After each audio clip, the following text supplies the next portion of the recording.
Retour réussi les amis pour le Real Madrid au Santiago Bernabéu après plus de 500 jours les amis, plus de 500 jours. Le Real Madrid revient en force les amis. On en parle dans le débrief. Et oui les amis, salut à tous, salut, j'espère que vous allez très bien. Moi je vais très bien en plus après cette prestation du Real les amis. Je vais très bien, je vous l'assure. 5 buts à 2. 5 buts à 2, le Real qui s'impose.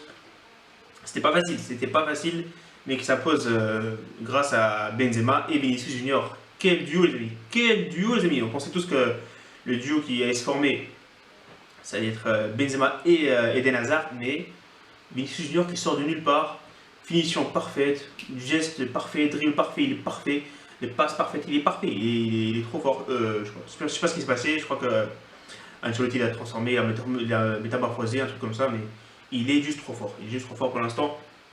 Vinicius, j'espère que ça continue. Il ne faut pas porter là, bien sûr. Vinicius Junior et Karim Benzema. Karim Benzema qui est meilleur buteur du championnat, qui nous a claqué un triplé. Un triplé de Karim Benzema, un penalty, deux buts, très beaux buts. Ça a commencé très mal avec un but de Celta Vigo à la 4e minute sur un malentendu défensif entre Miguel, Nacho et Casemiro. Ensuite, le Real a égalisé grâce à Karim Benzema sur un but parfait.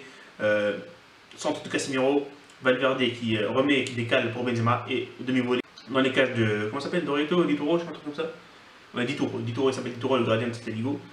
Ensuite, les amis, but de Celta Vigo qui les permis de rentrer au vestiaire avec un avantage d'un but, donc 2-1 pour le Celta Vigo à la mi-temps. Il fallait faire un truc, il fallait corriger les problèmes, il fallait corriger, trouver des solutions. Pas mal d'erreurs défensives, il fallait se concentrer un peu plus.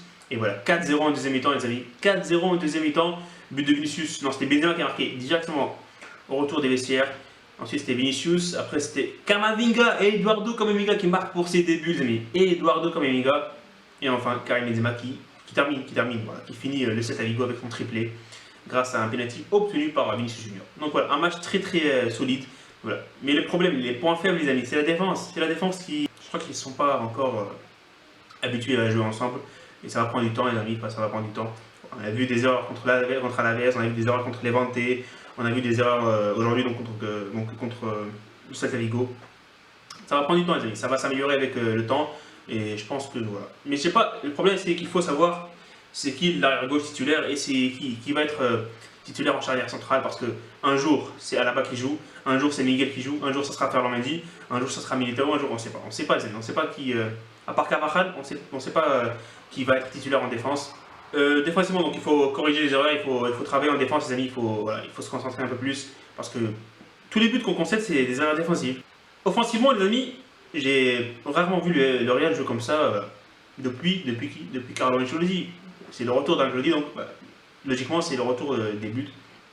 Parce qu'on sait avec Ancelotti, c'est des plus de buts, les amis. On a vu quand il y a des matchs Ancelotti avant, c'était des 5-0, des 4-0, des 6-0. C'était chaque semaine comme ça. Donc voilà, en espérant que ça continue, parce qu'on est meilleure attaque du championnat là, mais la défense, on a encaissé 6 buts en 4 matchs, c'est pas top, c'est pas top du tout.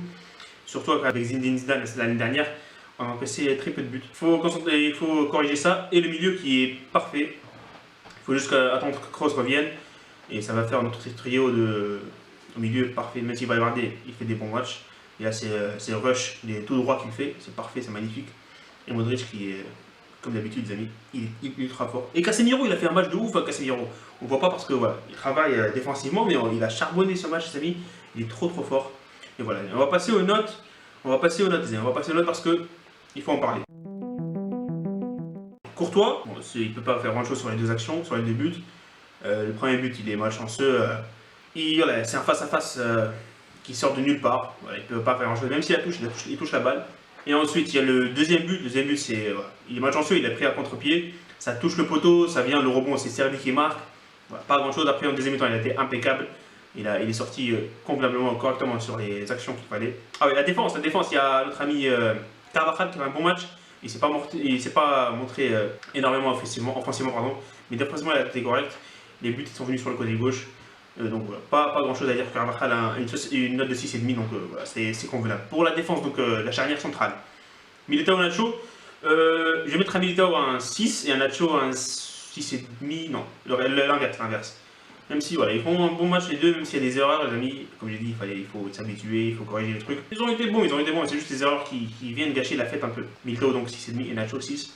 À gauche, Miguel Gutiérrez, bon, il joue pas, c'est pas toujours un titulaire, donc il faut faire avec. Hein. Je pense qu'il est venu parce que les autres ils sont à peine revenus de blessure, mais je pense qu'il aura beaucoup de temps de jeu cette année, cette saison. Mais je pense que c'est Ferland Mendy qui est titulaire. Mais je lui mettrai une note de 5,5. Bon, il est un peu à l'origine du premier but du Celta. Quand il monte, il y a pas mal d'espace derrière lui. Voilà. C'est une défense travailler. Il faut travailler, j'ai dit pas mal de fois, les amis, il faut travailler cette défense. Ensuite, le milieu, j'ai bien aimé le milieu. Modric, il a été bon. Première mi-temps, il ne s'est pas beaucoup montré. En deuxième mi-temps, il était bon. Donc je mettrai une note de 6,5. Le but, les amis, le but de Kamavinga, c'est tout Modric.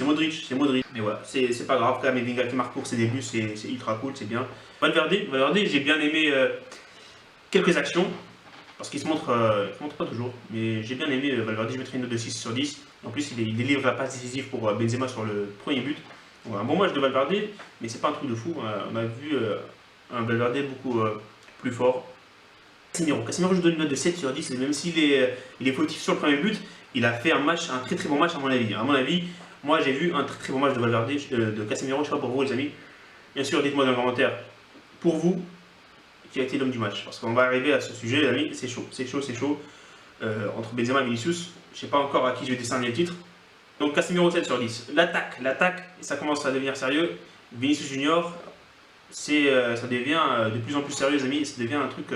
une attaque, un atout très très fort et très très dangereux pour le Real Madrid. Sur 10, il est trop fort aujourd'hui, il a été trop fort.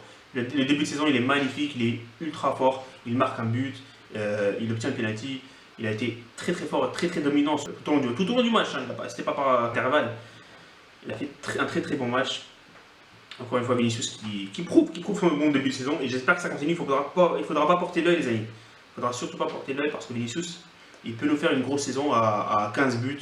À 15 buts et 10 passes décisives. C'est faisable, je vous jure que c'est faisable. Eden Hazard, il faut en parler parce que bon, les 20 premières minutes c'était pas mal. Après, il a disparu. Il y a pas mal de. Voilà, je pense qu'il est ciblé par les autres joueurs, il nous tacle. Je sais pas si ça sort du match, je sais pas.